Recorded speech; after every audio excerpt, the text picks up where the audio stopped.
On my 34th birthday, my wife and her family laughed at me, called me worthless, and locked me out in a blizzard. I didn't scream. I disappeared. A year later, they all regretted it. They thought I'd come crawling back. They thought I'd forgive and forget. Instead, I vanished without a word, and when I returned, I wasn't the man they remembered. I didn't get revenge. I got free. And now, they'd give anything to undo what they did. You ever have one of those birthdays that makes you wonder if you're even a person in your own life anymore? That was mine. My 34th. No party. No surprise. Not even a lousy card. What I got instead was laughter. Not the warm, champagne-popping kind. Not the kind that follows jokes and good food and inside memories. No. I got mocked. I got dismissed. I got laughed at by the people closest to me, my wife Eleanor, her parasite of a brother Autumn, and her smug, overstaying parents. It started like any normal day. I got up early. Made the coffee. Even set out the mugs. Eleanor's favorite with the chipped rim. Her mother's floral one. I left mine in the cupboard. Some stupid part of me thought maybe someone would hand it to me. Maybe with a candle stuck inside. But no. Eleanor walked in first, scrolling her phone, hair tied up, wearing that worn beige robe she refused to get rid of. She didn't look at me. Her parents followed. Her mom barely nodded. Her dad was already complaining about the thermostat. And then came Autumn. Shirtless, of course. Wearing boxers and socks like it was his personal dorm room. Spreading peanut butter on toast like it was his kingdom. Nobody said anything. I cleared my throat. Tried to play it cool. Big day today, I said, halfway smiling. Eleanor didn't even glance up. Yeah. Trash day. Don't forget the bins. That was it. That was the opening ceremony of what would become the longest day of my life. I held out hope. Thought maybe they were waiting for dinner. Maybe a surprise later. Cake after dark. A dumb group gift card. Something. But lunch came and went. Dinner too. I grilled for everyone. Made garlic butter chicken, roasted vegetables, even baked a loaf of bread. Homemade. Kneaded it myself. I tried to make it look effortless, like I wasn't dying a little with every bite they took in silence. After dinner, as I washed the dishes alone, Eleanor finally looked up from her phone and said, "Oh. It's your birthday today, isn't it?" I stopped scrubbing the plate. "That's it?" I said. She smirked. "Well, happy birthday. Maybe you'll grow up this year." Her mom chuckled. "He needs to. Grown man, waiting for candles." Autumn added, "Hope you made a wish." I wished for a man cave. Her dad raised his wine glass. To the softest man in the room. Then they all laughed. I stood there, dish still in my hand, fingers pruning, trying not to shake. And I said nothing. I wiped my hands. Walked upstairs. "Don't forget to lock the back door," her mom called. I did lock it. But not before standing in the frame and staring out into the dark night. Because something happened in that silence. Something irreversible. I didn't cry. I planned. It snowed that night. Hard. The kind of storm that eats sound and blinds you. Forecasts had warned about it all week: whiteout conditions, blizzard warning, stay home unless absolutely necessary. But Eleanor, of course, insisted on holding her weekly game night anyway. A Thursday tradition she created not for family bonding, but for family competition. Specifically, to humiliate me in front of people. I told her I had a late shift at work. I didn't. I just needed space. An excuse to stay away from her snide remarks, Autumn's mocking glances, her parents' passive-aggressive jabs. I spent those hours at a 24-hour diner across town. Mel's. The kind of place where the lights are yellow and the coffee's bitter, but it stays open even when the world shuts down. I ordered eggs and toast I barely touched. Sat in a booth with cracked vinyl. Waited until the game night was probably wrapping up. Then I left. Snow had piled thick on my windshield. It took me 15 minutes to scrape enough just to see. By the time I pulled into the driveway, a house glowed like a cruise ship. Lights in every window. Laughter spilled out through the walls. Maybe, I thought. Maybe they realized what they did. Maybe this was a make-up dinner.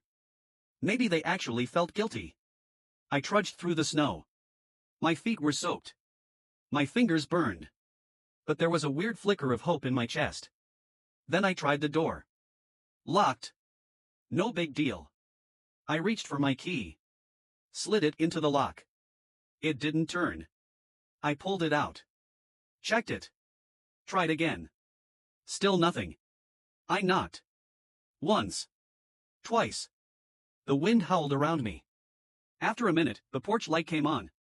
And there was Eleanor. Standing behind the frosted glass. She didn't open the door. She just stared. Then my phone buzzed. Her name on the screen. Yeah, she said. The key's not working, I said. Oh, she replied, almost casually. We changed the locks. My brain stalled. You, what?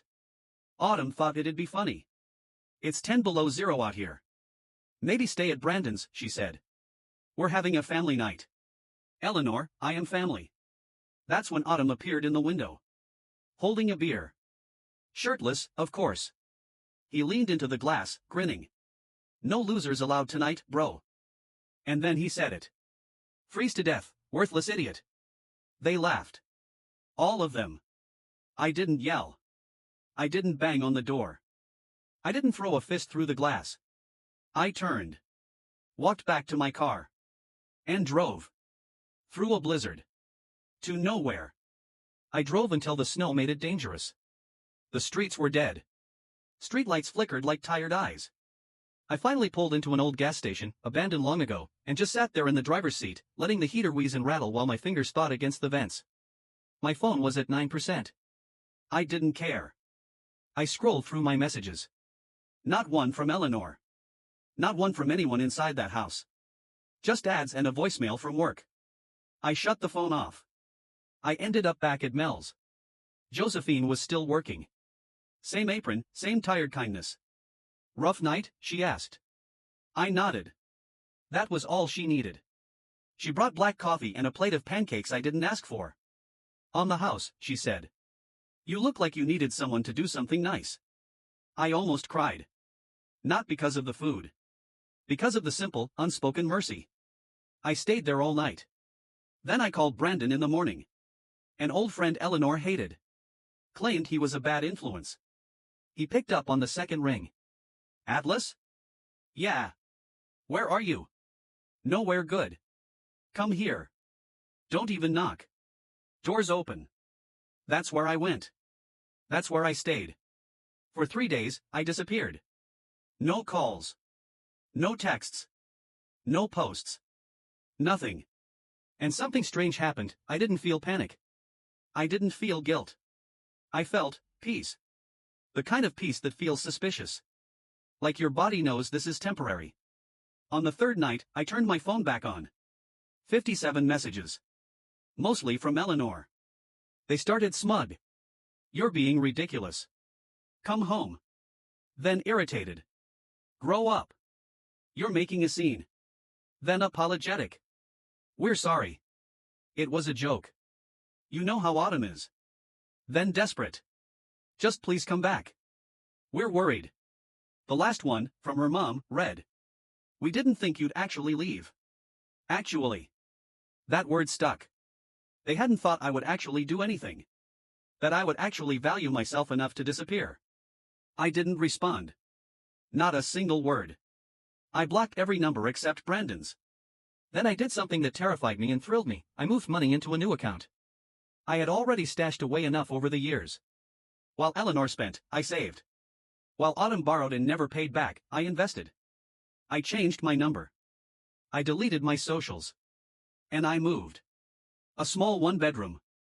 No yard. No guest room. No space for visitors. It was the first place in a decade where I heard my own thoughts echo. The silence was unbearable at first. Then it became a song. 3 weeks passed. 3 weeks of no calls. No messages. No apologies. 3 weeks of me waking up without dread. Of black coffee sipped in peace. Of a leaky faucet I actually cared to fix. Then Brandon called.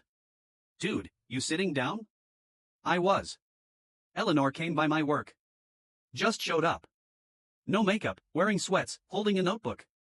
Asking if I'd seen you. If I was hiding you. I didn't say anything. He exhaled. She's falling apart, man. Apparently, after I vanished, things got complicated. Autumn had quit his job a week before my birthday. Told no one. Had been living off Eleanor's credit card. When she confronted him, he screamed about betrayal. About family. He punched a hole in our living room wall. Her dad tried to cover it with a poster. Meanwhile, Eleanor had leaned on her parents to make ends meet. Her mom called it emergency restructuring. But when I didn't return, the family began turning on each other. Eleanor blamed Autumn. Her parents blamed me. Autumn blamed everyone. And that's when it really started to fall apart. A friend of a friend told me that Eleanor had been demoted at work. Too many missed days. Too many emotional breakdowns in the break room. She started arriving late, leaving early, and crying during meetings. Another update came from Vanessa, Eleanor's cousin. The only one in that family who ever treated me like a human being. She emailed me. I don't know where you are, and I won't tell them even if I did. But I wanted you to know, they're unraveling. And honestly? They deserve it. She ended the message with something simple. I always saw what they did to you. I just didn't speak up. I'm sorry for that. And weirdly, that got to me more than the cruelty ever had. Someone saw it. I stayed hidden. And in that silence, they began to show the world who they really were without a target to tear down. Brandon said Eleanor's parents were on the verge of selling their house. Autumn had disappeared to God knows where. And Eleanor? She showed up at my old workplace. Left a handwritten letter. Gave it to the front desk like it was sacred. It read, I know you hate me. I don't blame you. But I was weak. I let them convince me that mocking you was bonding. That cruelty was comedy. I miss you. Please call me. Even if just to say goodbye. I folded the letter carefully and slid it into my desk drawer. Didn't tear it up. Didn't frame it. Just placed it where it belonged. With the things I didn't need anymore. It was a cold morning when I finally decided to speak. I didn't send a long message. No letter. No monologue.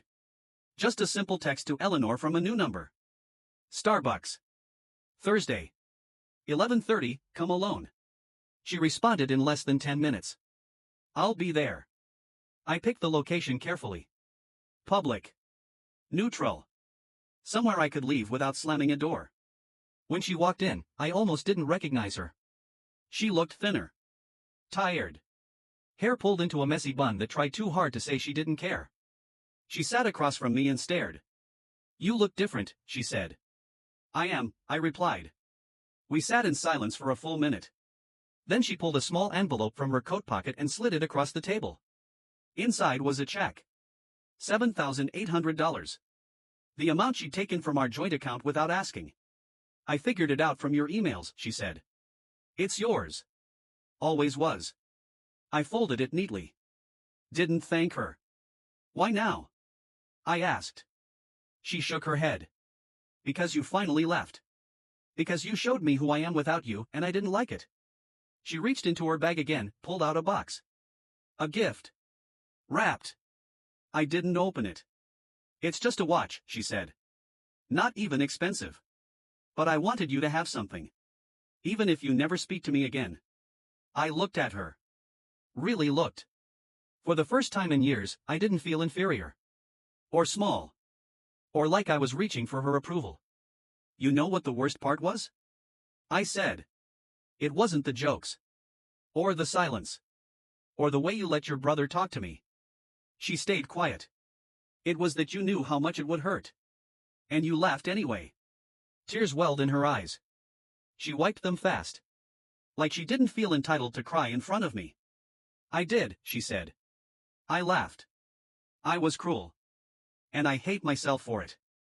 I nodded. I'm not coming back, I said. She didn't ask me to. Just nodded too. I know. I stood up. Left the gift on the table. Atlas, she said. I paused. I'm glad you got away. I walked out into the cold sunlight and exhaled. And for the first time in a long time, the air didn't burn when I breathed it in. After that meeting, something shifted. I didn't feel angry. Or triumphant. Or vindicated. I felt light. Like I'd finally emptied a backpack full of bricks I didn't know I'd been carrying. I moved out of the temporary apartment into something permanent. Small. Clean. A fixer-upper with potential. Just like me. I spent the first night on a mattress on the floor, no internet, no TV, just me, a lamp, a journal, and silence that no longer felt like punishment. In the mornings, I walked Walter along the wooded trails behind the neighborhood. I brought a thermos of coffee and a notebook. I started sketching again. Planning. Not revenge. Not confrontation. Just life. I took a business license out under my own name. I called it Groundwork Services. Renovations, repairs, odd jobs, anything that needed rebuilding. The irony wasn't lost on me. Brandon helped build the website. I put up flyers. Made calls. First job came in 2 days later, a porch repair. Then a fence rebuild. Then someone needed a nursery painted. Word spread fast. Turns out people trusted a man who showed up early, listened carefully, and left things better than he found them. Within 2 months, I had too many jobs for one man. I hired a part-timer. Then another. I bought a used van and wrapped it with the logo, solid letters, earth tones. No flash. Just trust. Walter became the unofficial mascot. He rode shotgun. Greeted clients. Got more 5-star reviews than I did. Some nights, I'd sit on the new porch I built myself and just breathe. No alarms. No shouting from another room. No one criticizing how I chewed. I started playing guitar again. Badly. But it didn't matter. I played for me. I got a letter in the mail from Eleanor's cousin Vanessa. She thanked me. Said my story had inspired her to walk away from a toxic boyfriend. Told me she started writing again. I wrote her back. We stayed in touch. Nothing romantic. Just two people learning how to live better. One afternoon, I passed by Eleanor's parents' old house. The porch where they once toasted to my suffering was splintered. Yard overgrown. A foreclosure sign stuck in the dirt like a forgotten flag. I didn't stop. Didn't take a picture. I just kept driving. Because the future wasn't behind me. It was in every nail I hammered, every smile I left behind on a stranger's doorstep, every hour I spent not thinking about the life I'd escaped. A year passed. One morning, I woke early and took Walter out to the back deck. I stood there with a mug of black coffee, looking out at the work I'd done, the fence I rebuilt, the flower beds I'd planted with my own hands. The sun came up slow and gold over the trees. I went back inside to check emails. That's when I saw it. A message. No name in the sender line. Just a Gmail address I didn't recognize. Subject, just this once. I opened it. It was from Eleanor. I know I have no right. But I heard about what you're doing. Groundwork. Everyone's talking about it. You're doing something good, Atlas. I always knew you could. I just didn't know how to support you back then. I'm not asking for anything. I just wanted you to know I'm proud of you. And I hope someday you find someone who never laughs at your light. I stared at the message for a long time. Then I closed the laptop. I didn't reply. Instead, I went out to the porch, guitar in hand, and played. Just for a while. Until Walter's head dropped into my lap and the wind stirred the trees. That afternoon, I got a call from a woman named Sarah. She ran a small community center 2 towns over. Needed help fixing their leaky roof. Said I came highly recommended. I drove out that evening to take a look. The center was small. Weather-worn. But the kids were playing soccer in the backlot, and a chalk mural lined the sidewalk. Sarah shook my hand like she meant it. Asked if I needed a ladder or would be bringing my own. We laughed. As I looked up at the building, something in my chest settled. Not a victory. Not revenge. Peace. That night, back home, I opened my journal and wrote something I hadn't dared say aloud before. I didn't get even. I got free. I turned off the lights. Locked the door. Sat on the edge of my bed and listened to the quiet house. Not hollow. Not lonely. Just mine. Let the past knock. Let the ghosts return. I won't open the door. I built new ones. And these stay closed.